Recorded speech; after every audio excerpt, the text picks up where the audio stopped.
Okay, so now what I'm going to do is in these examples, I'm going to represent these intervals in both graphically on the number line and as in interval notation. Okay, so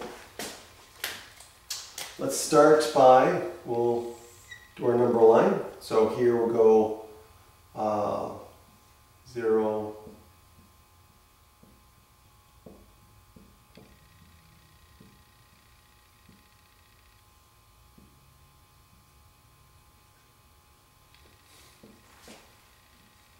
okay, so there's the number line there.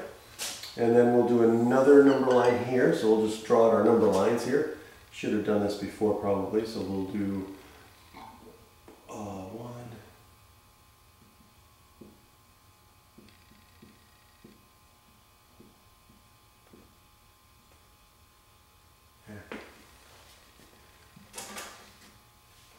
Let's do that again.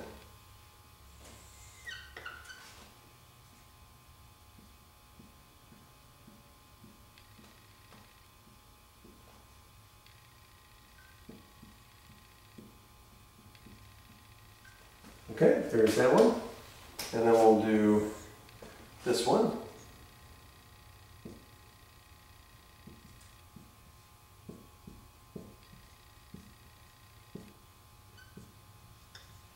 And then we'll do this one.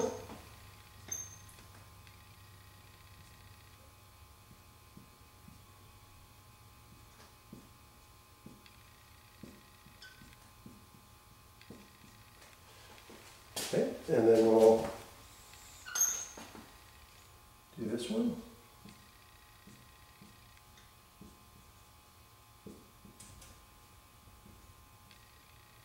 Okay, so now let's represent the first one. So we want to represent the set or the interval 1 to 8. Okay, so here we go. So we want all the values of x between 1 and 8. Okay, so here's 1, and it's greater than. So we're going to put an open circle because it's not including 1, and we're not including 8. So we're going to do an open circle here. Or we have to use parentheses. Okay, either one. Don't mix them up. Either one. Okay, so we could use open circles or parentheses.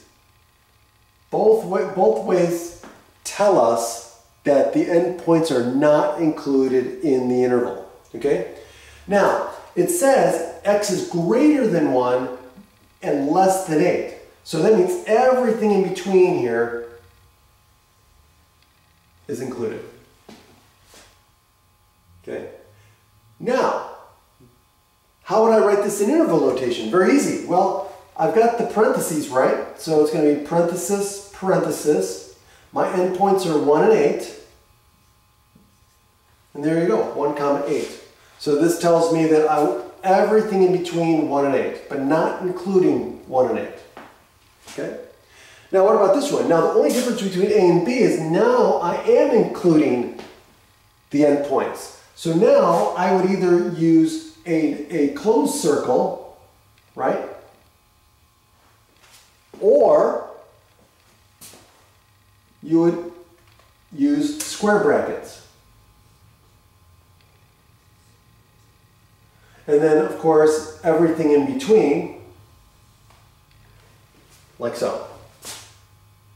Now, again, if I wanted interval notation, then all I would do is I would use square brackets, and then I would put the endpoints in separated by a comma. So 1, comma 8. And notice it's the left endpoint followed by the right endpoint. Okay? Always left to right. Okay, so now let's go to C. C says this represents the inequality x is less than 3. So everything that's less than 3. So now where's the endpoint? This is the right endpoint, but there's no left endpoint. So that means I'm less than 3. So again, I'm using either open circle or parenthesis here at 3. And I want everything that's less than 3. That means I'm highlighting everything to the left, right? So that it points to the left. So I want everything to the left. So how would I do this in interval notation? Well, there's no left endpoint, so this goes off to negative infinity, as you can see by the arrow. Negative infinity, comma, and all the way to what? To 3, but it doesn't include 3. Now on this side, remember, infinity always gets a parenthesis. Always. 3 is getting a parenthesis because we're less than. We're not including it. Okay? Now D is x is greater than or equal to 3. So that means my endpoint is now the left endpoint. Okay? This is the left endpoint because it's x is greater. I want all values of x that are greater than. So we're going that way. So the left endpoint is 3 and it's included. So I'm going to use either a filled in circle or square bracket. And then everything to the right is greater than. And so now in interval notation, now my left endpoint is 3, but in this case it's going to be a square bracket. Comma, now it's going off to positive infinity. And I put a parenthesis. Okay, now, what about E? E says all real numbers. Well, that means I'm doing the entire number line, everything. All real numbers includes everything on the number line, which means I'm going off to positive infinity and off to negative infinity. There's no endpoints.